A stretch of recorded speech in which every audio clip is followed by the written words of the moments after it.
What's going on, guys? It's GBP baby. Welcome back to another video. I hope everybody's doing well, and let's dive straight into things. So we're going to be starting here on the monthly. Obviously we started the month of April last week with non-farm payroll, and there's a few things I want to draw our attention to before we start breaking down price. Now, first of all, I want to acknowledge the fact that we've traded into a monthly PD array, which is very significant to price. So when we trade into higher time frame PD arrays such as monthly ones, the rebound effects on it tend to be very strong on the low time frames, such as the daily and 4 hour, etc. So the PD array which we've recently traded down into is this bullish order block right here. So we traded down into that, and then you can see how we've got a strong reaction off it already, and that means we're likely going to get some kind of retracement into internal liquidity, which will be between this high and this low which has been created. However, because we're on the monthly, it's not worth us using this as the time frame to identify what exactly it's going to retrace to, but generally speaking, I'm expecting it to return within that range somehow. So as we drop down to the weekly now, we'll be able to get a closer look, and you can see there's PD arrays within that range that we can start to look at. First, I'm going to quickly get up the news, so just bear with me. So here you can see I have the economic calendar, and you can see that we have CPI this week, jobless claims this week, FOMC minutes, which I genuinely hate, and then we have some high impact news with PPI on Friday. So CPI and PPI are generally very, aggressive in terms of price action and the way it responds, and then same with CPI. So I'm not really expecting to see much movement until the latter part of the week, understandably. But as I was saying, because we've now traded into a monthly PD array, which is also a weekly one because it's a weekly breaker in that we've got a low, high, lower, low, we can expect quite a large retracement back inside of the range. So if we look at the current trading range, which is the last significant high, so I'm going to look at this high here to this low, and we just drag that out, you see look at how price is just trading around that 25% level. I'm now anticipating us to return to at least equilibrium and then trade higher.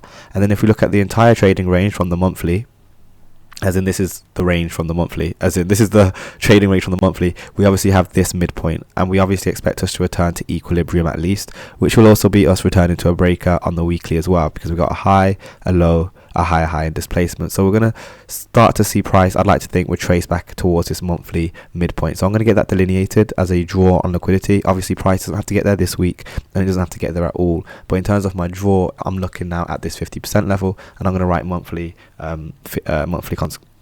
midpoint, equilibrium even, and this should remain pretty significant for price. So with that taken into account, we can also look at where we've already traded. You can see we've traded down into the midpoint, well, just about the midpoint of this wick's midpoint as well. Let me say that again. You can see we've already traded down past the 25% level to consequent encroachment, which is the midpoint of last week's wick, and then this is also in line again with the breaker that I was talking about here, and then we can also identify a fair value gap right here. So if we look at this high and this low, drag that through, you can see our price is kind of just playing around with that. But if we're expecting price to start moving towards that equilibrium, the draws on liquidity as into where buy side liquidity is going to be residing is going to be up here above this week's high, and then this week's high as well. But generally speaking, I am going to be paying very close attention to last week's wick, because you can see we've already used that, and I'm going to look at the 25% level more specifically, because it may be that price may want to play around with that level a little bit more. So we'll get that delineated like so. Let's go down to the daily, and you can see how we're starting to trade into this imbalance.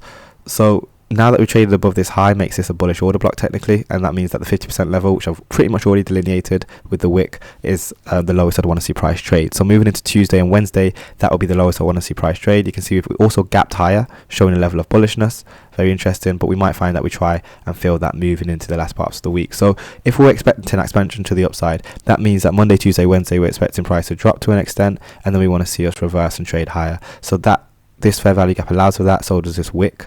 So does this level, and then we can also look at again 50% level and 25% level of this wick. But as we drop down to the 4 hour, we can take a closer look, and you can see we have some nice bullish order blocks right here that we're trading around. So I'd like to think that this bullish order block can hold price as in moving into the new day, as in moving into Tuesday. Price can tap into that and find and be able to expand outside of that, away from it. And I did just realize I still have this left on, so let's get rid of that. But generally speaking, this is the lowest I want to see price trade moving into the rest of the week, with the expectation that we can start to run up to buy side liquidity up here. And as you can see on the 4 hour, these relative equal highs are very relatively equal, as in this high, this high, this high.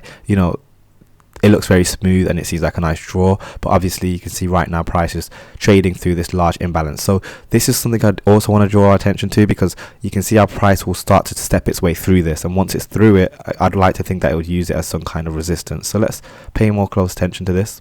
I'll make it grey, and I'll draw the midpoint of this as well. And you can see how price is just underneath that midpoint. But once it's above it, I'd expect it to use that midpoint as a bullish PD array to then help it propel higher and start running into these relative equal highs. But first of all, obviously it needs to get through that, and I wouldn't be surprised if we would consolidate between here and here, moving into Tuesday, maybe even Wednesday, with FOMC minutes, and then not until PPI or CPI do we see actual large significant expansion that will help us run out that buy side liquidity. So yeah, that's how I'm looking at dollar right now. I'm pretty patient with it. That's why I didn't bother making a video yesterday, because I was like, let me just let Monday do its thing. And yeah, moving into Tuesday and Wednesday, I'm also probably going to let it do its thing, and then if I'm going to get involved, it will likely be Thursday morning and moving into Friday. But obviously we can talk more on that tomorrow. However, with the lack of news and high impact news tomorrow, again, we probably won't see too much happening. But other than that, yeah, I'm looking at this range definitely, because the way that price tends to travel through gaps like this, once it's above, it'll be easy to use as a point of reference. Now we can also look at the Sunday opening price, which is right here, and you can see price opened here, and yes, we've already dipped below it, but again, there's still potential for us to go down below it one more time. So that's what I mean, we need to be patient and allow price to do that if it needs to, and then we want to see expansion to the upside. Again, I'm looking at these relative equal highs because they look way too smooth. So let's now head on to GBP USD. I'm going to clear these charts. I haven't even looked at it just yet. We'll start on the monthly. And obviously, if we're expecting a level of expansion from dollar, we want to see some kind of drop in pounds delivery. Now, the what am I looking at? The monthly is not giving me too much. There is an inversion fair value gap right here, which I'm delineating now. So price shouldn't be able to trade back above here. Now that we've traded up on the downside, now that we've traded through on the downside, upside, and downside again, if it returns to it, I want to see it act as resistance. And as we drop down to the lower time frame, we'll be able to see if any PD arrays align with that theory. So you can see we've had a large expansion this week already, which is crazy. And then in terms of where we're headed, well, I'm going to be looking at this bullish order block and these lows in general as a draw, assuming that price can get down into that. So let's look at that sell side liquidity. This is clear displacement. We've traded into a bullish PD array. What was it? High, low, higher, high. So we traded into a nice breaker block right here from a higher time frame, even tapped into the fair value gap, and then we've had a rejection this week already. So there's no reason for us not to expect that price can continue down into always that sell side.